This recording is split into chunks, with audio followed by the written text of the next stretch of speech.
The Cleveland Browns wanted to keep Jarvis Landry, but at $16 million per year, that contract was an obstruction. They tried to renegotiate the wide receiver contract, but when that failed, they released Landry rather than pay him that crazy amount.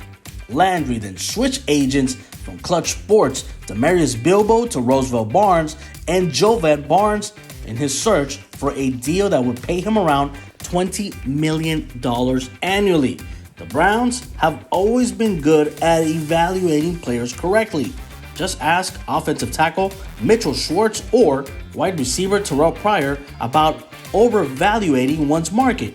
They passed up more money from the Browns to hit the NFL market, and they both ended up getting less in the end. For Jarvis Landry, he bought into the idea that he is a leader and culture changer. I don't know from who. I'm not saying he's a bad guy, but then again, he's never been known for being a leader, much less a culture changer. He felt he deserves to be paid like it.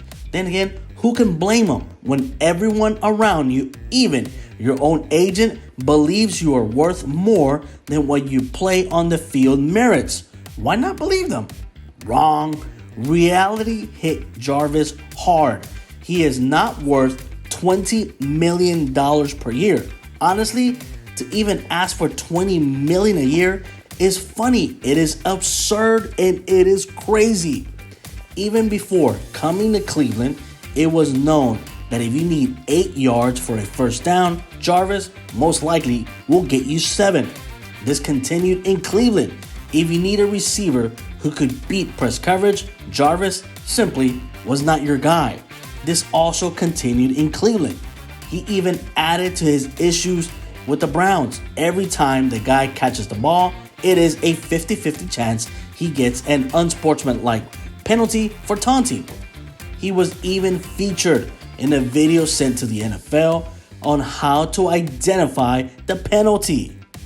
In 2021, Jarvis complained he was not getting the ball enough. He was correct. He was not being targeted. The question is, why wasn't he targeted? We saw Odell Beckham Jr.'s dad blame quarterback Baker Mayfield publicly, but Landry did just as much complaining about Baker, only Jarvis did it passive-aggressively. Did Landry know that he could not beat man coverage? Of course. Did he work harder to get better at it? Did he recognize he was dropping the ball in key situations? What did he do to fix that? Nothing. Instead, he blamed all of his problems on his quarterback, but there were issues that fell at Jarvis Landry's feet when he refused to address them.